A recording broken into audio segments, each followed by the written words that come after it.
Pada malam ini insya-Allah kita akan menyambung semula pengajian kita di dalam kitab La Tahzan, yang kita telah pun tamatkan perbincangan kita pada topik yang keempat, dan pada malam ini kita akan menyambung pada ayat ataupun topik yang kelima, muka surat ke-12.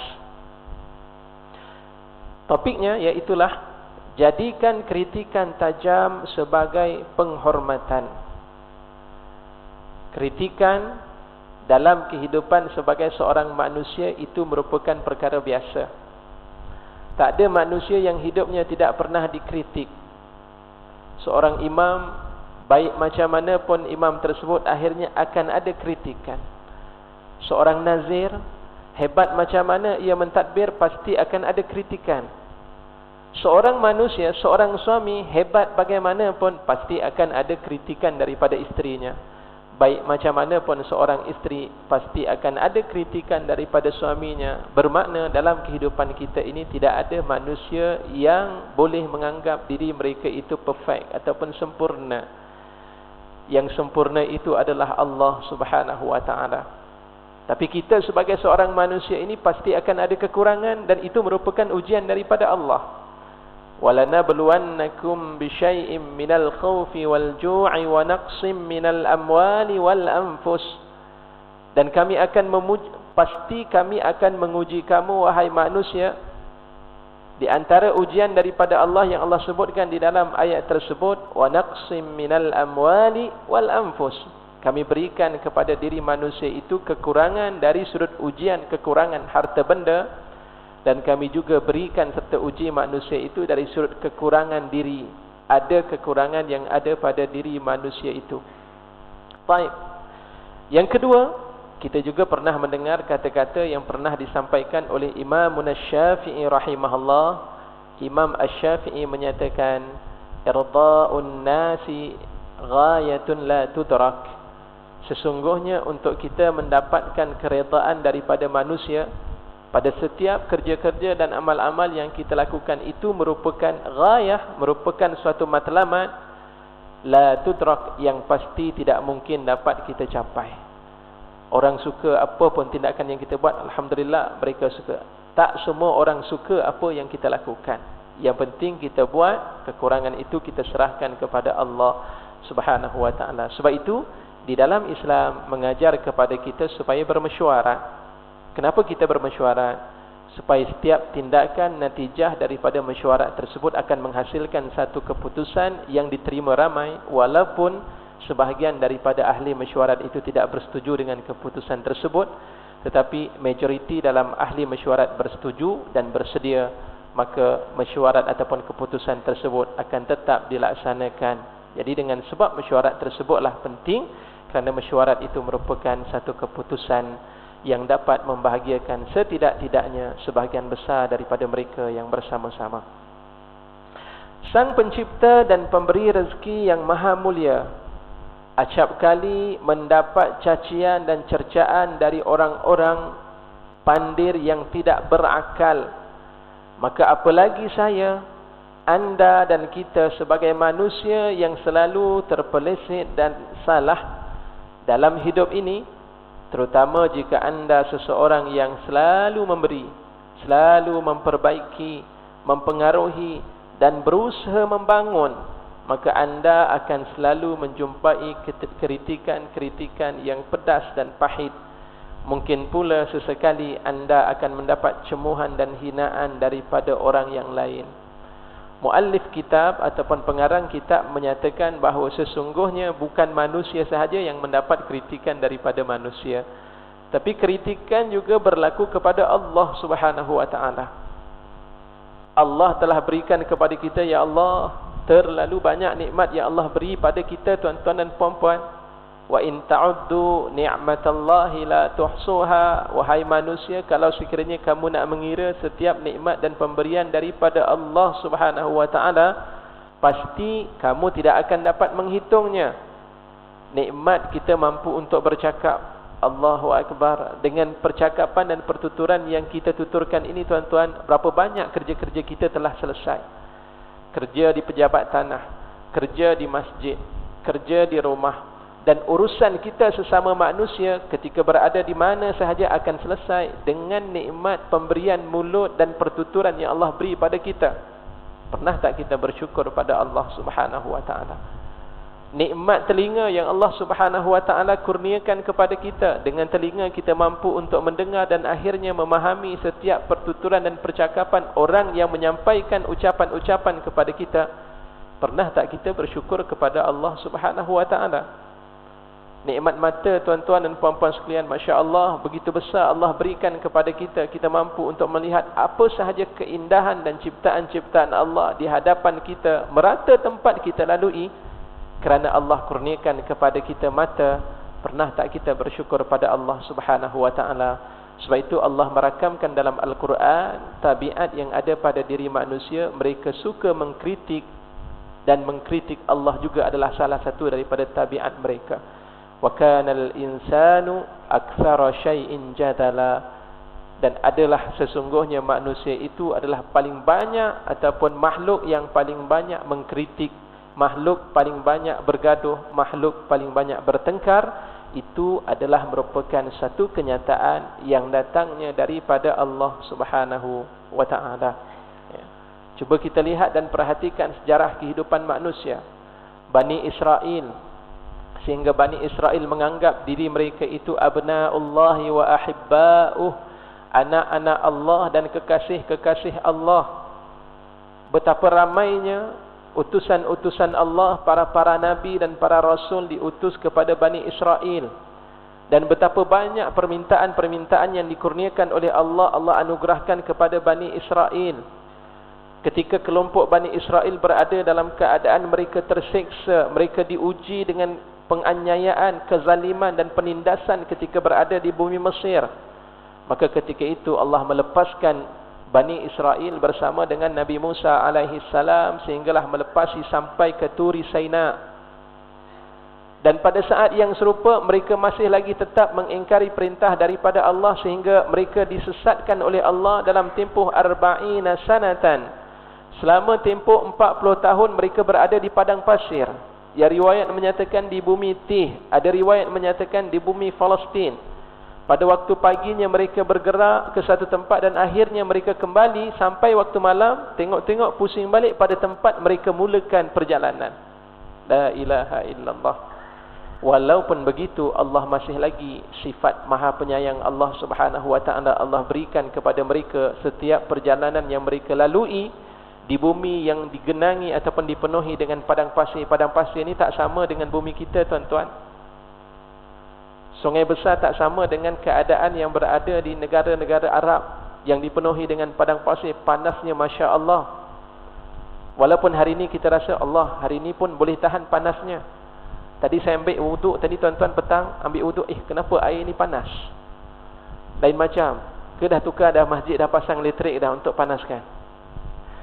Masya Allah, panas tuan-tuan, tapi tidak sama dengan panasnya suasana ketika berada di bumi-bumi Arab yang dipenuhi dengan padang pasir.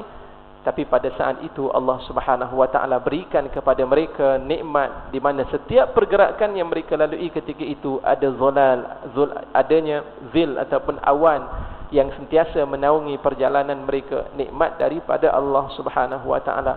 Masih lagi mereka belum bersyukur pada Allah. Allah turunkan permintaan daripada mereka ketika mereka minta kepada Nabi Musa alaihissalam agar Allah turunkan ma'idatan minas sama, makanan daripada langit.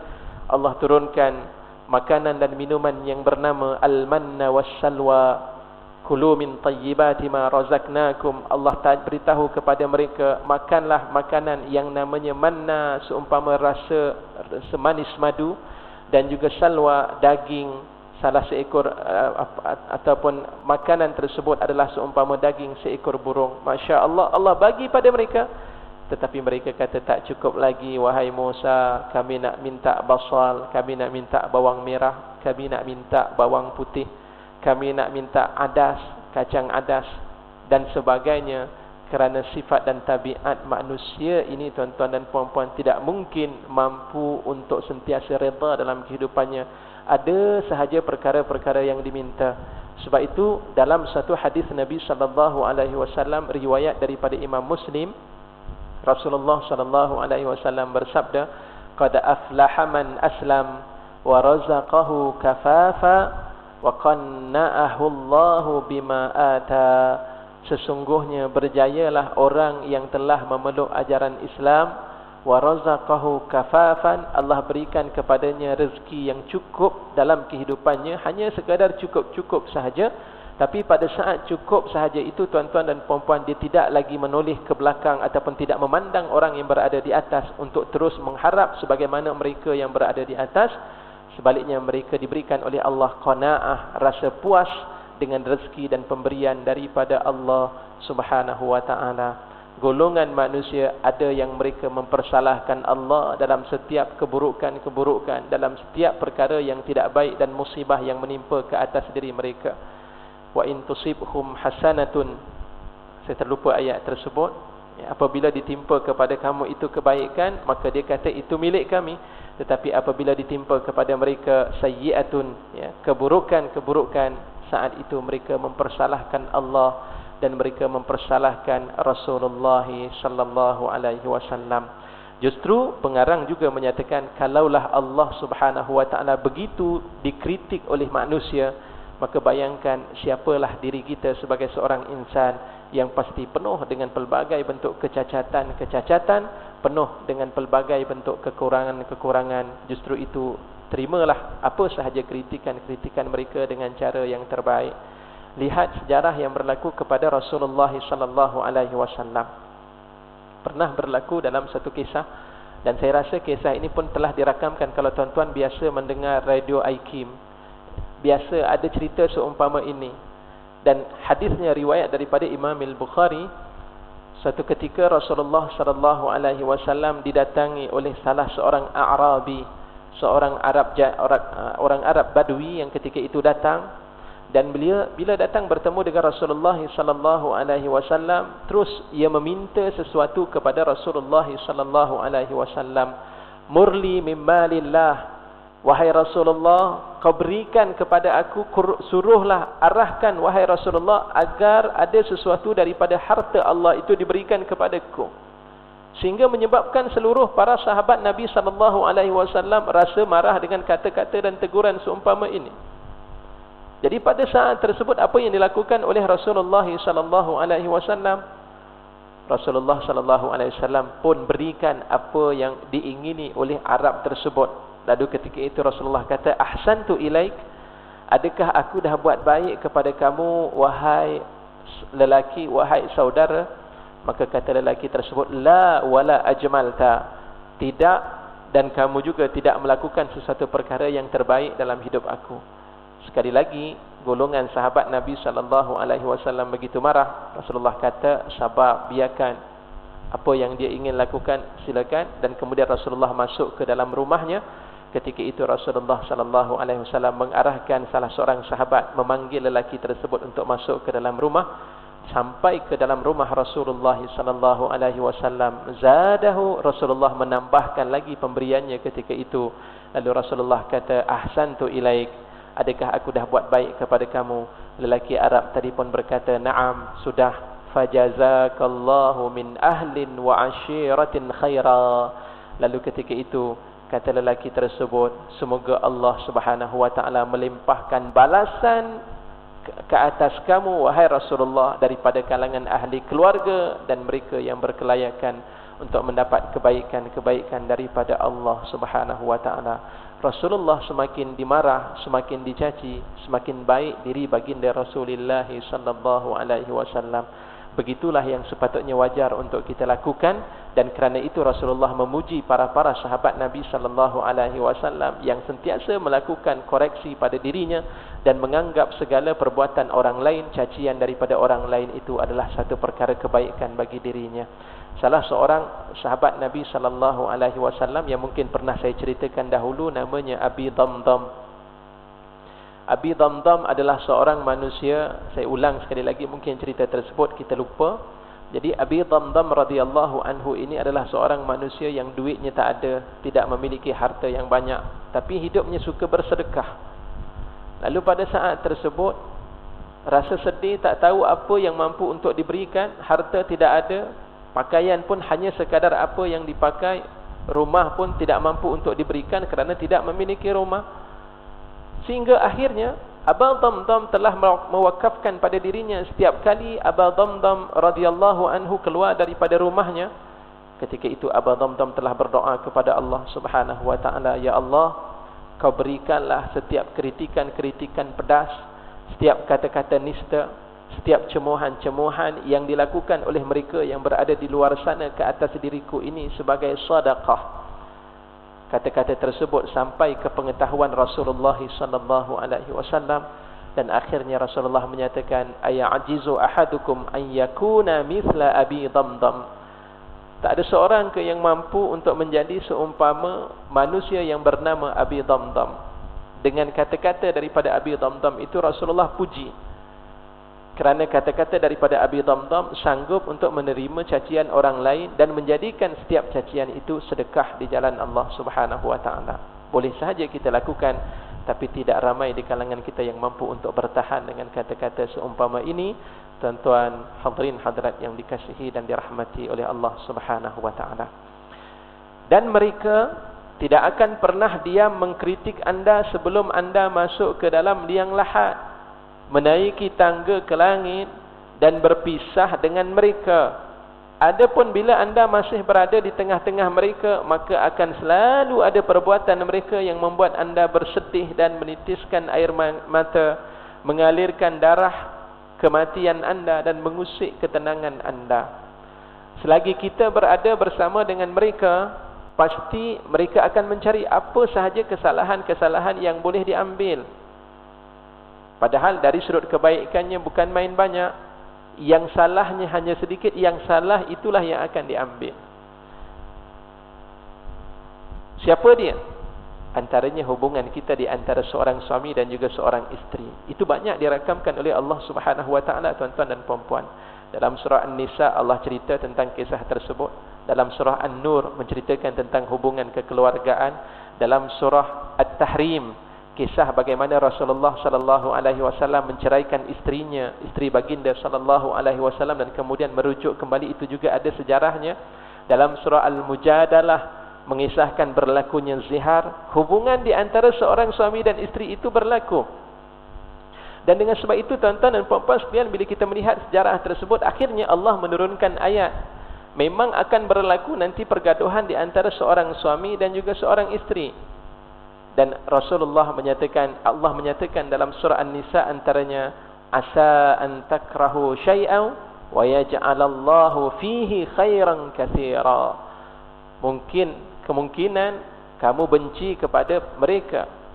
Asa an takrahu syai'a, kamu semua akan benci sesuatu yang ada pada diri isteri-isteri kamu. Ada perkara yang kamu tidak suka, tapi ingatlah Allah menyebut, ya, asa an takrahu syai'an wa yaj'alallahu fihi khairan katsira, tetapi Allah menjadikan padanya sesuatu yang begitu baik. Ada kebaikan-kebaikan kalau sekiranya seorang suami bersabar pada kerenah-kerenah yang dilakukan oleh seorang isteri, maka ketika itu pasti akan ada sesuatu kebaikan-kebaikan yang akan diberikan oleh Allah Subhanahu wa taala. Begitu kehidupan kita. Dan begitu juga tuan-tuan dan puan-puan sekalian, kalau kita melihat dalam surah Yusuf sebagai contohnya. Tuan-tuan, surah Yusuf ini satu surah yang cukup menarik. Kita biasa membaca surah Yusuf, tapi kadang-kadang kerana kita tidak membaca tentang sejarah dan juga tafsir daripada surah tersebut, akhirnya kita menganggap surah itu surah biasa. Surah Yusuf adalah merupakan satu surah yang menceritakan tentang soal hubungan keretakan keluarga yang berlaku dalam sebuah keluarga. Keretakan hubungan yang berlaku di antara adik-beradik. Dan di situ digambarkan bagaimana Nabi Yusuf alaihi salam redha dan menerima segala bentuk kritikan-kritikan daripada saudaranya. Bermula daripada mimpi Nabi Yusuf alaihi salam, inni ra'aitu ahada asyara kawkaban wasyamsa wal qamara ra'aituhum li sajidin. Aku melihat 11 bintang dan kemudian melihat matahari dan bulan, mereka sujud kepadaku. Nabi Yaqub alaihi salam mengarahkan kepada anaknya, tolong jangan beritahu adik-adik kamu, sebab dalam sejarah juga menceritakan bahawa anak-anak Nabi Yaqub alaihi salam Mereka pandai untuk mentakbir dan menterjemahkan mimpi-mimpi seseorang itu.